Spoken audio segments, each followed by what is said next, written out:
Doctor BR Ambedkar గారి 130వ జయంతి సందర్భంగా BRS party ఆధ్వర్యంలో అంబేద్కర్ గారికి జోగు రామన్న గారు ఘన నివాళులు అర్పించారు.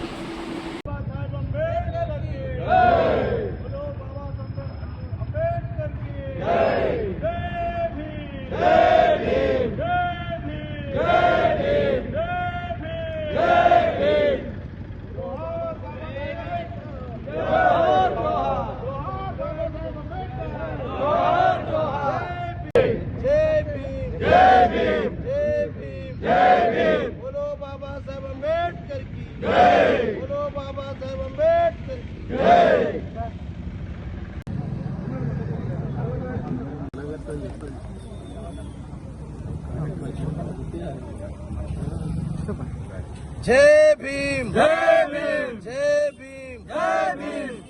ఈరోజు ప్రజలందరికీ కూడా భారతరత్న బాబాసాహెబ్ అంబేద్కర్ గారి యొక్క 135వ జన్మదిన సందర్భంగా ప్రజలందరికీ శుభాకాంక్షలు తెలియజేస్తా ఉన్నాను. జై భీమ్ తెలియజేస్తా ఉన్నాను. ఈరోజు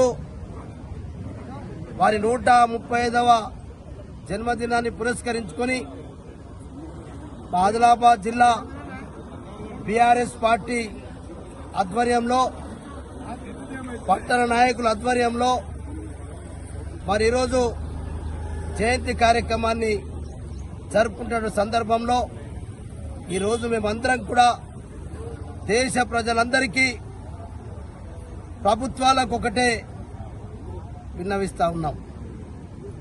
ఈరోజు బాబాసాహెబ్ అంబేద్కర్ గారు రాసినటువంటి రాజ్యాంగం ప్రకారంగా రాజ్యాంగాన్ని రక్షించుకోవాల్సినటువంటి బాధ్యత పాలకులపై, ప్రభుత్వాలపై ఉన్నప్పటికీ మరి అనేక సందర్భాల్లో కూడా రాజ్యాంగాన్ని ఉల్లంఘిస్తూ రాజ్యాంగాన్ని అనుసరించకపోవడం వల్ల మరి ఈరోజు ప్రజల్లో ఒక విశ్వాసం సన్నగిల్లుతోంది. అందుకొరకే మరి ఇలా వీరి యొక్క మనమైతే బాబాసాహెబ్ అంబేద్కర్ గారి యొక్క రాజ్యాంగం ప్రకారంగా ఇలా చట్టసభలో ఉన్నటువంటి సభ్యులు రాజ్యాంగంపై ప్రమాణం చేస్తా ఉన్నారు. కానీ ఇలా రాజ్యాంగాన్ని ఏదో మరి మనం చూస్తూ ఉంటే చాలా సందర్భాలలో ఆ రాజ్యాంగాన్ని విస్మరిస్తూ మరి ఇలా ప్రభుత్వాలు కొన్ని సందర్భాల్లో అయితే ఇలా కేసీఆర్ గారు తెలంగాణ తొలి ముఖ్యమంత్రి మరి ఇలా భారతరత్న బాబాసాహెబ్ అంబేద్కర్ గారి యొక్క విగ్రహం 125 అడుగులు మరి ఇలా హైదరాబాద్లో మరి నిర్మాణం చేస్తే ఇలా సంఖ్యలేసి దాన్ని ఇలా బంధించినటువంటి విషయాన్ని కూడా మనం చూస్తా ఉన్నాం. ఇలా ఈ కేంద్ర రాష్ట్ర ప్రభుత్వాలు బాబాసాహెబ్ అంబేద్కర్ గారిని ఒక పక్క అవమానిస్తాం.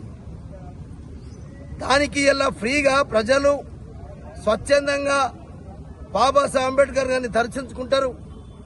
మరి వారి వర్ధంతి జయంతుల సందర్భం కాకుండా అనేక సందర్భాల్లో పోయేటటువంటి అవకాశం ఉన్నప్పటికీ తెలంగాణ తొలి ముఖ్యమంత్రి కేసీఆర్ గారు నిర్మాణం చేసింది కాబట్టి మరి ప్రజలు అక్కడికి వెళ్ళొద్దా, ఎవరు మరి బాబాసాహెబ్ అంబేద్కర్ గారికి నివాళులు అర్పించొద్దా, మరి జన్మదిన శుభాకాంక్షలు చెప్పొద్దా?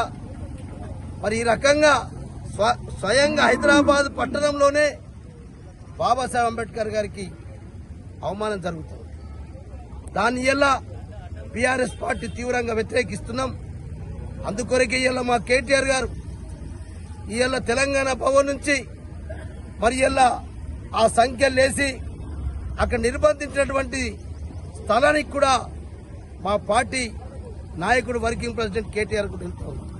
నేను ఒకటే ఈరోజు ఇంత పెద్ద విగ్రహం ఆదిలాబాద్లో ఇంత పెద్ద జంక్షన్ మరి ఇలా నిర్మాణం జరిగిందంటే ఇలా తెలంగాణ రాష్ట్రం మొత్తం మీద ఇలా కేసీఆర్ గారు 125 అడుగుల నిర్మాణం చేస్తే ఇలా ఆదిలాబాద్లో మరి ఇలా ఇంత పెద్ద జంక్షన్ చేసి లక్షల రూపాయలు ఖర్చు చేసి కూడా బాబాసాహెబ్ అంబేద్కర్ గారికి వారు లేకపోతే మనం ఎవరం లేము.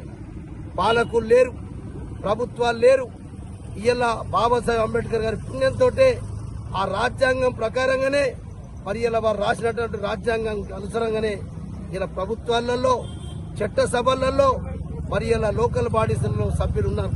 అందుకొరకు ఇప్పటికైనా అర్థం చేసుకుని బాబాసాహెబ్ అంబేద్కర్ గారి యొక్క ఆశయాలకు అనుగుణంగా వారి ఆశయాలు సాధించేంత వరకు మనందరం కూడా కలిసికట్టుగా కులాలకు మతాలకు అతీతంగా పనిచేద్దామని చెప్పి మరొకసారి ప్రజలందరికీ కూడా మరి హితవు చేస్తూ ప్రజలందరూ